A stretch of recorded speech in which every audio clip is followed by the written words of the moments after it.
আল্লাহ পাক বলে, বান্দা যখন আমাকে ডাকে আমি বান্দার একদম নিকটে, তার ঘাড়ের চাইতেও নিকটে। ওয়া নাহানু আকরাবু ইলাইহি মিন হাবলিল ওয়ারিদ।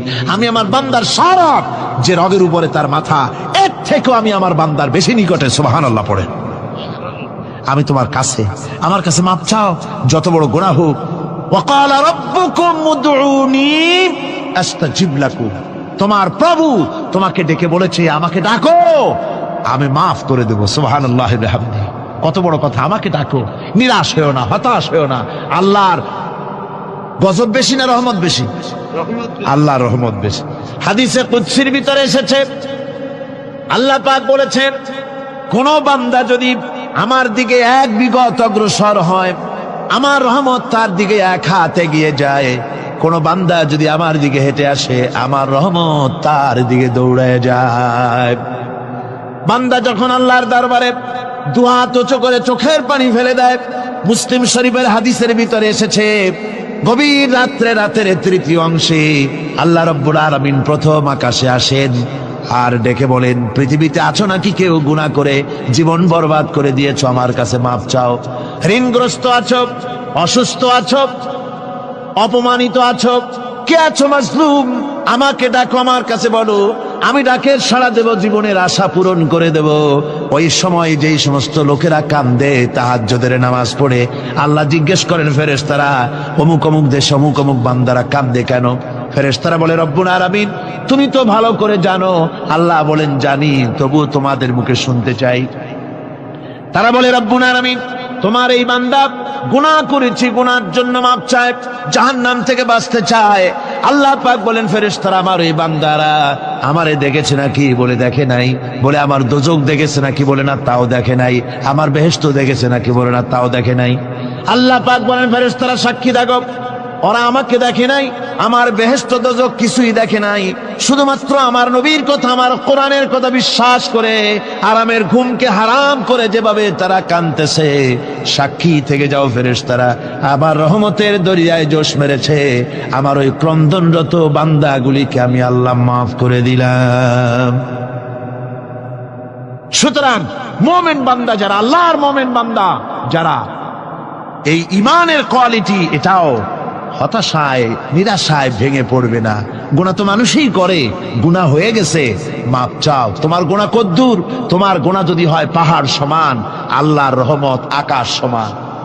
জাহান্নামের কঠিন শাস্তি থেকে বাঁচতে হলে আল্লাহর প্রতি ঈমান আনতে হবে। আর ঈমান আনলে যে কোয়ালিটিগুলি হওয়া উচিত, সেগুলি আমি আপনাদের সামনে আলোচনা করছি।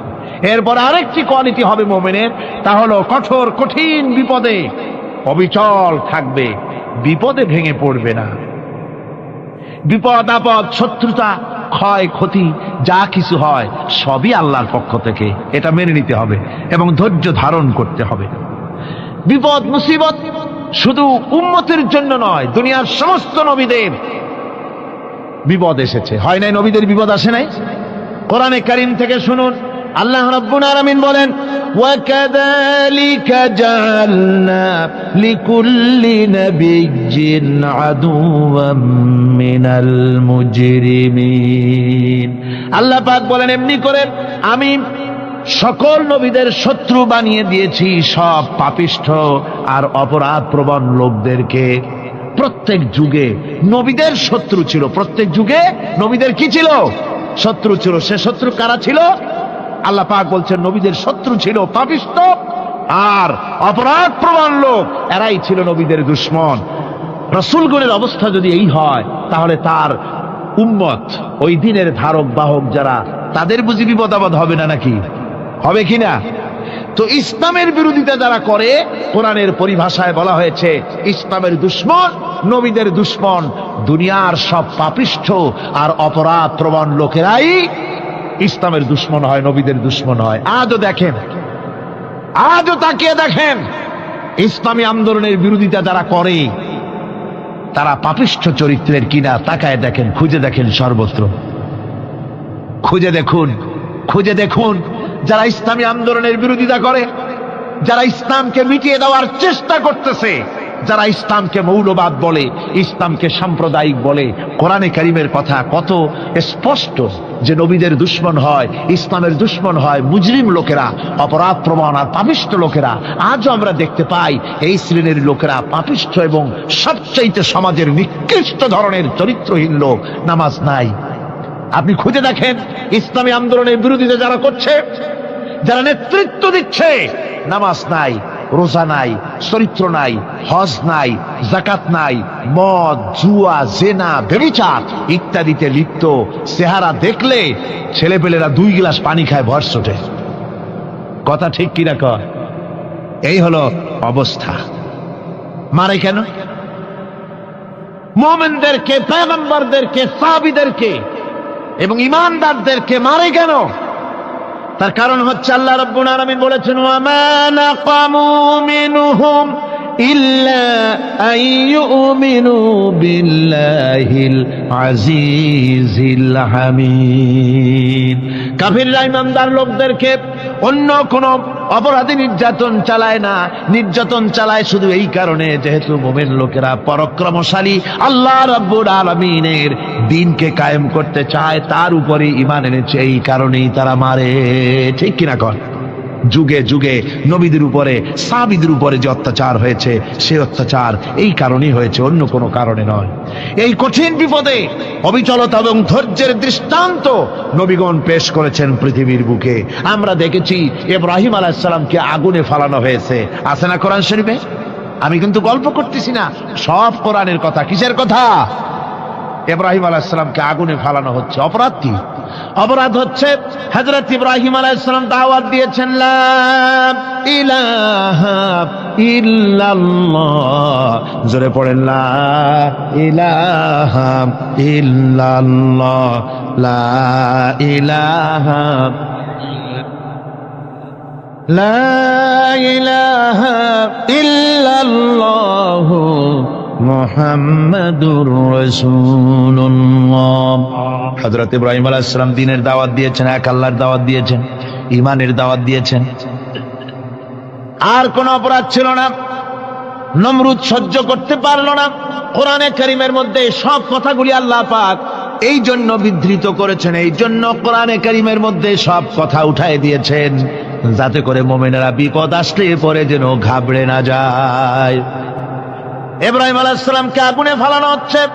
ফেরেশতা বলছে, ইব্রাহিম তোমারে আগুনে ফালায় দাও, হতেছে আমার কাছে সাহায্য চাও, আমার কাছে ক্ষমতা আছে, আগুনগুলো উঠাইয়া নমরুদের বংশ জ্বালাইয়া দেব। হযরত ইব্রাহিম ফেরেশতার কাছে সাহায্য চাইছিলেন নাকি? তিনি বললেন, ফেরেশতা তোমার কাছে সাহায্য কেন চাইব? আমি তো এমন কোন অন্ধ আল্লাহর ইবাদত করি না যেই অন্ধ স্রষ্টা তার গোলামের দুঃখ দুর্দশা না দেখেন। আমি তোমার কাছে সাহায্য চাইব না। হযরত ইব্রাহিম আলাইহিস সালাম পাশ করলেন। কি বলেন, পাশ করছেন না? ঈমানের পরীক্ষায় পাশ। আগুনের মধ্যে হযরত ইব্রাহিমকে যখন ফেলানো হচ্ছে, রব্বুল আলামিন আগুনের প্রতি নোটিশ করে দিলেন, ইয়া নারু কুনি বারদাও ওয়া সালামান আলা ইব্রাহিম। আগুন আমার ইব্রাহিমের জন্য শান্তিদায়ক, ঠান্ডা হয়ে যা। এখন কি আর আগুনের বাপের ক্ষমতা আছে ইব্রাহিমরে পোড়ানো? আর ক্ষমতা নাই।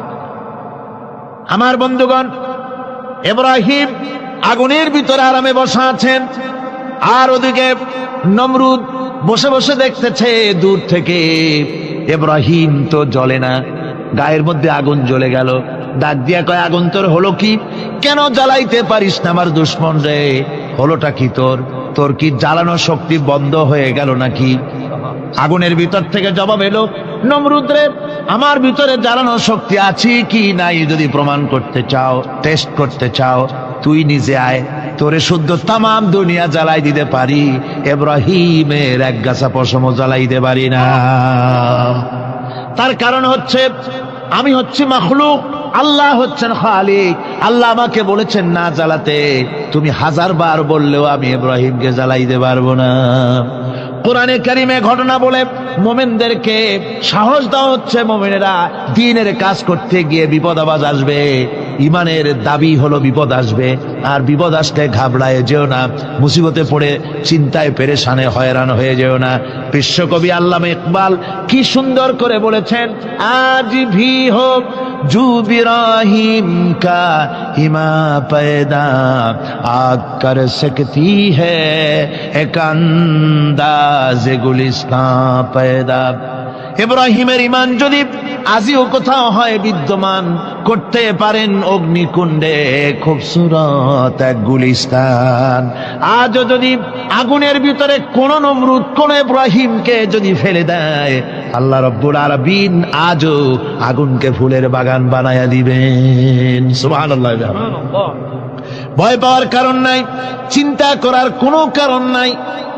আমার বন্ধুগণ, হযরতে হুদ আলাইহিস সালামকে যখন সমাজের লোকেরা, রাষ্ট্রের লোকেরা ঘিরে ফেলে দিল, সমাজ শক্তি, রাষ্ট্র শক্তি যখন তাকে ঘিরে ফেলে দিল, ষড়যন্ত্রের পাহাড় তুলে দিল, তারে মেরে ফেলে দিবে, হযরত হুদ দেশ থেকে তার পালায় গেলেন না, ভয় পেলেন না। হযরতে হুদ আলাইহিস সালাম বললেন, কোরআনে কারীমে হযরত হুদের কথা কোট করা হলো, ফাকিদুনি জামিআন সুম্মা লা তুনজিরুন। সম্মিলিতভাবে ষড়যন্ত্র করো আমার বিরুদ্ধে, সবাই মিলে ষড়যন্ত্র করো, সুম্মা লা তুনজিরুন, আর আমাকে এতটুকু অবকাশ তোমরা দিও না। ইন্নী তাওয়াক্কালতু আলাল্লাহি রাব্বি ওয়া রাব্বিকুম, আমি ভরসা করেছি সেই আল্লাহর উপরে যার কুদরতি হাতের ভেতরে, যিনি আমাদের রব তোমাদেরও রব, আর যার কুদরতি হাতের ভিতরে তামাম পৃথিবীর জানগুলি যার হাতে, সে আল্লাহর উপরে ভরসা করেছি। ষড়যন্ত্র যদ্দূর আছে করতে থাকো, আমি ষড়যন্ত্র পরোয়া করি না। সুবহানাল্লাহ। এটাই হলো মুমিনের কোয়ালিটি।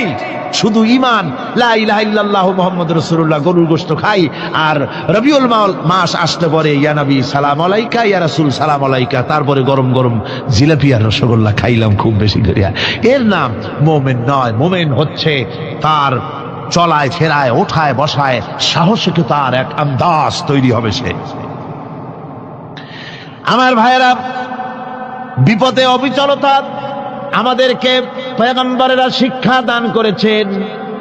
আমরা দেখতে পেয়েছি বিশ্বনবী জনাবে মুহাম্মদুর রাসূলুল্লাহ সাল্লাল্লাহু আলাইহি ওয়াসাল্লাম হিজরতের রাত, কাফেররা চতুর্দিকে দাঁড়ানো, হযরত জিবরাইল এসে বলেন, ইয়া রাসূলুল্লাহ, হে কাফেররা চতুর্দিকে ঘিরে দাঁড়িয়েছে, গভীর রাত, এখন হাতে তাদের তরবারি, সকাল হলে পরেই তারা আপনাকে মেরে ফেলে দিবে, তাড়াতাড়ি ওঠেন, মদিনার দিকে চলে যান। আল্লাহ নবী ঘুমের থেকে জেগে হযরত আলীকে ডেকে বলেন, আলী, আল্লাহ অর্ডার করেছেন, আমি মদিনায় চললাম, আমার বিছানার পরে আমার চাদর গায়ে দিয়ে শুয়ে থাকো।